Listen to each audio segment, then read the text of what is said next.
आपको तो पता ही होगा कि हमारी धरती अजीबोगरीब जानवरों से भरी पड़ी है। हालांकि हम कई जानवरों को खोजने में कामयाब रहे हैं, पर वाइल्ड लाइफ में कुछ ऐसे भी जानवर मौजूद हैं जिसे हमें कभी देखा भी नहीं होगा। तो आज की वीडियो में हम आपको ऐसे जानवर से मिलवाएंगे जो बहुत ही रेयर है और यूनिक जैसे है। तो चलिए वीडियो को शुरू करते हैं। पिनोको लिजार्ड। पिनोको नाम से ही आपको पता चल गया होगा कि ये जीव लंबी नाक के साथ पैदा हुआ है। इस जीव का साइंटिफिक नाम एक्वाडोरियम हॉर्नेट एनोल है। ये जीव काफ़ी रेयर है क्योंकि इसके जैसे छिपकली तो बहुत है, पर इनमें से सबसे ज़्यादा यूनिक और रेयर ये पिनोको लिजार्ड है। इस छिपकली की प्रजाति बहुत ही साल पहले ही इस धरती पर आई है। जिसकी खोज की बात करें तो ये 1 दशक पहले ही हुई थी। ये जीव बहुत ही रेयर होते हैं क्योंकि इसके कारण इसकी खोज बहुत ही मुश्किल होती है। अगर इसे देखना है तो इसे टॉर्च लेकर ही रात के समय में ही ढूंढ सकते हैं, इसलिए हमारे वैज्ञानिकों के पास भी इसकी ज़्यादा जानकारी नहीं है। ड्रैगन। अब बात करते हैं हम ड्रैगन की, जिन पर यकीन करना मुश्किल है। इस समय में ड्रैगन इस धरती पर अस्तित्व में नहीं है। ये तस्वीर हाउ टू ट्रेन और ड्रैगन के इंस्पायर होकर ही बनाई गई है।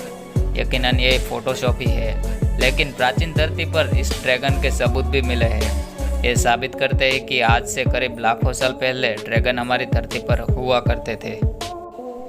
Mexican mall lizard. इस जीव को आप पहली बार देखोगे तो आप कंफ्यूज ही हो जाओगे।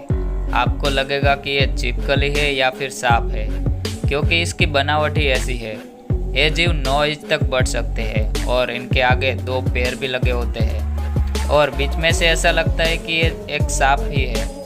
ये जीव सांप जैसे किसी भी होल में घुस सकता है। जंगल में ये जीव गड्ढे बना के छोटे से जीव का शिकार करती है। हालांकि ये जीव की खासियत यह है कि ये गड्ढे बनाने के लिए अपने पैरों का इस्तेमाल करते हैं। ये जीव छोटे जीव को सूंघ के उसका शिकार करते हैं और उनका शिकार करने के लिए उसकी स्पीड भी गड्ढे खोदने के लिए ज़्यादा बढ़ा देता है। इसका ज़्यादातर शिकार छोटी चींटियां, लार्वा और अर्थवॉर्म जैसे होते हैं।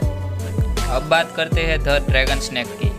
ड्रैगन जैसा दिखने वाला ये सांप बहुत ही अजीब है। जिसके ऊपर से देखोगे तो ये ड्रैगन जैसा दिखेगा, पर ये एक सांप है।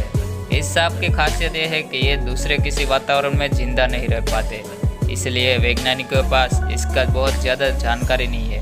कहा जाता है कि इसे जंगल से लैब में रिसर्च के लिए ले जाता है, तब बीच में ही उसकी मौत हो जाती है, क्योंकि ये सिर्फ जंगल के वातावरण में ही जिंदा रह पाते हैं।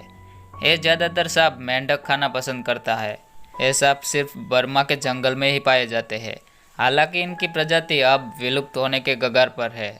तो दोस्तों, आपको ये वीडियो कैसी लगी हमें कमेंट करके ज़रूर बताना, और अभी तक आपने हमारे चैनल को सब्सक्राइब नहीं किया तो चैनल को सब्सक्राइब ज़रूर कर लेना। तो मिलते हैं नए अगले इंटरेस्टिंग वीडियो के साथ।